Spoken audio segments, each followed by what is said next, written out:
Hey everyone, it's Carissa Wiley here for ellenhudson.com. Thanks for joining me today. Today I am sharing 4 cards that will help you stretch all of those holiday supplies. Wait, do not put them up yet. Do not put them in storage because we're going to keep using them all year long. I've pulled out an assortment of my Essentials by Ellen holiday release from the end of 2022, including this Cozy Cuppa, Christmas Town, the Cozy Sweater Tag, as well as some products from the most recent Valentine's release. But I want to tell you, you don't have to relegate these products to use at certain times of the year. You can use them all year round. Now, I'm also going to be using the Sketchmarker Aqua markers. This is the balloon set. It comes with 36 colors. And I am going to quickly give you an overview of these fabulous watercolor markers. They come in this great little carrying case with some trays. It includes this fabulous color guide. Now, these are all the colors available in the Sketchmarker Aquas. And then you can kind of flip it over and use this as a mini watercolor palette to mix colors on. Now, this is a look at the complete set of 36 markers, which includes 35 colors and 1 blender pen. There is also a water brush in this set, and I have rearranged them to suit me in rainbow order. And I wanted to show you that each of these markers has a high quality brush nib on one end and a fine or bullet nib on the other end. So you have both of the options on each of these markers. Now, I wanted to create my own color palette or color swatch guide here because I feel like sometimes when you put them on the paper that you're using and blend them out with water, it gives you a truer sense of how these colors are going to look. So I keep this little dropper bottle of water in my craft room, and I'm just using it to fill my water brush here. And then I'm going to start scribbling these markers. Now today I am using the Bristol Smooth cardstock. It is a fabulous cardstock for these markers. It kind of has a little more of a coating on it so that the color doesn't seep into where you can't blend it out. So just like with Copic markers or ink blending or even foiling, there are cardstocks that work better for each medium or each technique. And the recommended cardstock for these is definitely Bristol Smooth or something similar to that. And you can see as I wet these colors, they kind of bleed out and create this beautiful watercolor effect. And I'm going to swatch out all of the colors for you, or I'm going to show you all the colors swatched out here so you can get a good idea of the array of colors that's included in this 36 marker set.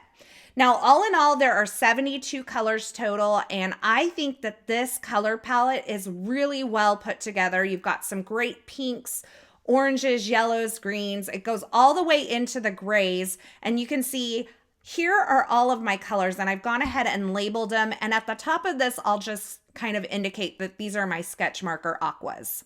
Now, once I had a good sense of the color range and how these kind of blend out and create those watercolor effects, I picked a few of these to create my own palette, and I will have those listed below, the specific colors that I used in these projects. But I'm going to take this color palette and use it throughout all of my projects today. Now, in addition to creating some beautiful watercolor effects, these actually blend with each other very nicely on the Bristol Smooth cardstock. So you can see I'm moving from one color to the other, and I'm not using water. I'm just overlapping these colors and allowing the colors to blend together. And just from these few markers, I can blend together and get other shades and colors.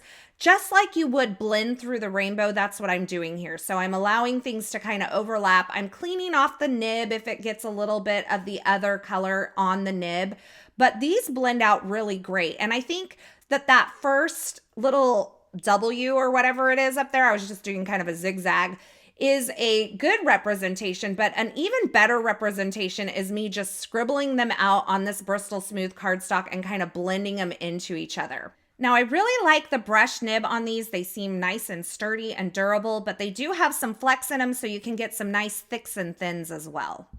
So now that we've had a little look at the Sketchmarker Aquas, let's go ahead and start our projects. I've grabbed a few stamps from various sets that I had pulled out to use today, and I am inking them up in some VersaFine Clair Nocturne Black Pigment ink and stamping them onto the Bristol Smooth cardstock. Now, the reason I decided to use the VersaFine Clair Nocturne Pigment ink is because I want to throw a layer of clear embossing powder over these. That is going to help keep me inside the lines when I do my watercoloring with these Sketchmarker Aquas. So once I've stamped those, I've gone ahead and put a layer of super fine clear embossing powder from Wow over the top, and then I heat set that just to melt the powder. And now I have this great, deep, dark, rich black outline on all of these images.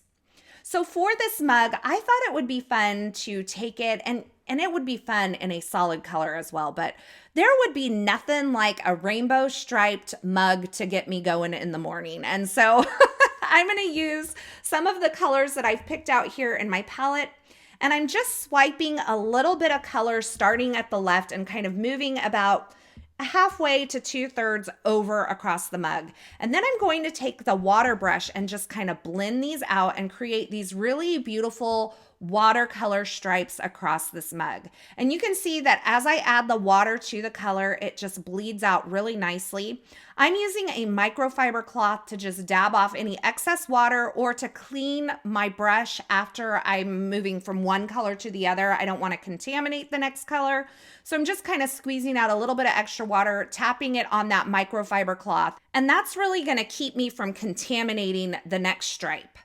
So I kind of did this and I thought, well, I lost a little bit of the depth on the left side. And so maybe I'll just add a little more color and then blend that out.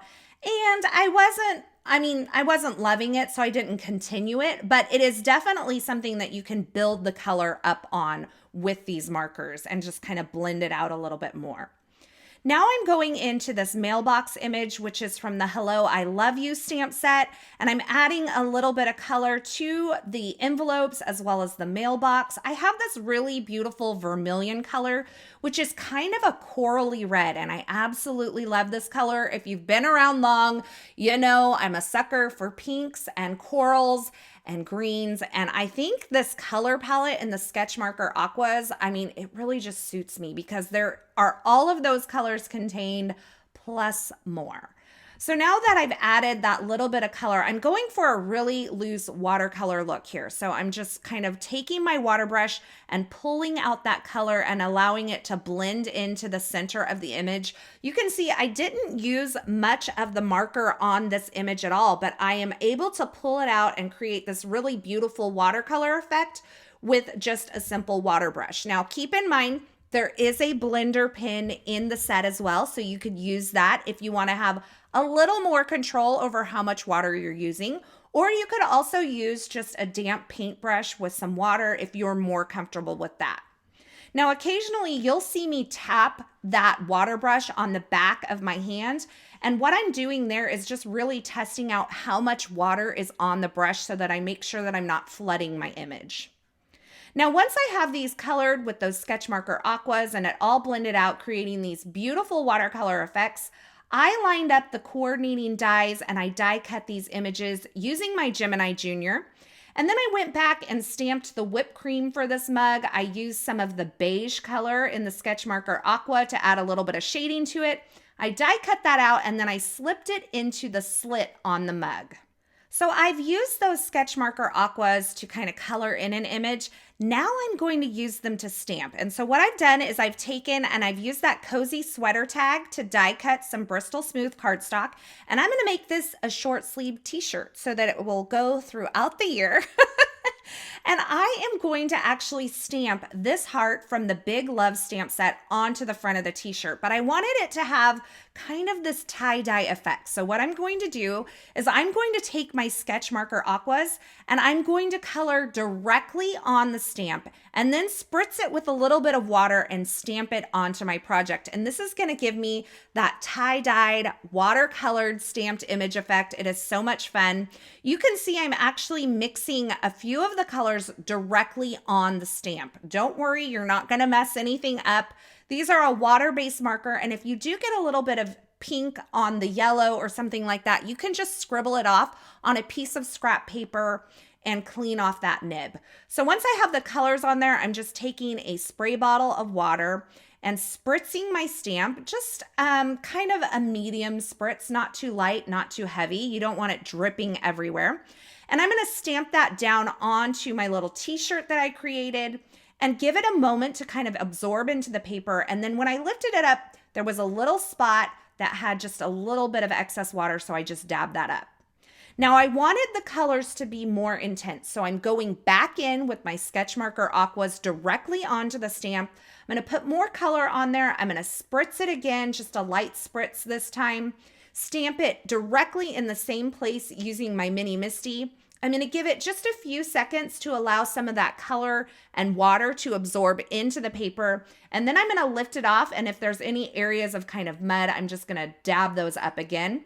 And then I'll heat set that, and I'm going to stamp a sentiment right on top of it. The sentiment that I'm using is the You Are Here sentiment from the Big Love stamp set, and I'm just inking it up again in the VersaFine Clair Nocturne pigment ink and stamping directly on top of that heart. And then I'm going to heat set that to make sure that I don't smudge this pigment ink, but I have this great little sentiment and a little kind of tie-dyed t-shirt, which I think is so fun. Now, I had such a great time stamping with these markers that I thought I would do it again. And so I have the large house image from the Christmas Town set, and I am using the green and the blue kind of colors that I pulled out here and scribbling them directly on the stamp. This time, I thought I would experiment with using a baby wipe as my moisture. I got a little more of a mottled look doing it this way. And honestly, if you're going for that look, more power to you. I did not prefer this look, and so I'm not going to throw it away. I'm just going to color my stamp again with the same colors, spritz it with water just like I did before, stamp it in the exact same spot, and I can do that because I'm using my Mini Misty stamping tool. I'm going to give it a second to absorb into the paper, and now I have a really cool kind of variegated colored house here. Now for the roof, I'm just going to use a coral ink to stamp that, and then I'm going to use the coordinating die to die cut that image out. So now that we've colored some stamped images, we've stamped with these markers, I thought I would go ahead and use them to create some backdrops for a couple of these cards that I'm creating today. So once again, just using the Bristol Smooth cardstock, adding a little bit of color and then blending that out to create some soft watercolor backgrounds. This one's going to be for my tie-dye t-shirt, and I kind of wanted that tie-dye look. And because I have a larger surface area here, I'm just going to use my spray bottle, spritz some water on there, and then just use my brush to kind of push the color around. Now, another thing you could do is wet the paper first and then add the color. That will not hurt the marker. Or you could pick up the color from a palette, like a glass surface or the palette that's included in the Sketchmarker Aqua set, and you could pick up color and add it to a background that way. Now, I did want to mention that you can kind of reactivate these colors once they're dry, and I decided I wanted to smooth out this house just a bit. And so I'm taking my water brush and adding just a little bit of water to this image to kind of smooth out the color on there. And then I'm going to heat set that to make sure that it's nice and dry before I start assembling all of these cards. Now, honestly, I didn't take a lot of time in this video to show you how I assembled the cards because they're all very, very, very simple cards. And I think they're easily reproducible. And I wanted to keep these kind of simple and allow the imagery and the watercolor to really be the star of the show. But for the most part, I'm just taking some foam adhesive, adding some sentiment strips from both the Valentine Vibes and the Positive Vibes stamp set, adhering those onto some linen card bases that I created using the Essentials by Ellen linen cardstock, and finishing them off with a few die-cut hearts and some sparkling clear sequins. So you can see here, I have 4 cards that I've created using holiday products. So before you go and put these away for the year, keep them out because you might be surprised at how many occasions you can use these for. So here's a look at the 4 cards that I created. All of these would be considered holiday or Valentine products, but I've reimagined them to create some great cards to send love, to congratulate someone on a new home, or just to encourage someone to stay strong. And I've added those hearts in because I think hearts are appropriate at any time of the year. So I cannot wait to hear which of these 4 cards is your favorite. I think I definitely have a favorite, but I want to see what you guys think. So let me know in the comments below which of these 4 cards is your favorite.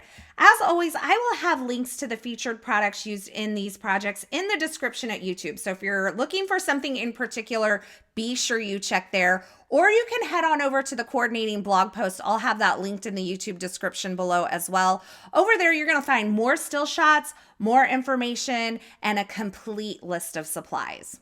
As always, I want to thank you so much for stopping by and hanging out with me today. I hope you enjoyed these projects, and I hope you enjoyed this video. If you did, be sure to give this video a thumbs up, and don't forget to subscribe and turn on the notifications here on this YouTube channel so you don't miss any of the paper crafting and card making video tutorials shared here. And if you loved this video, I would love it if you would share it with a friend.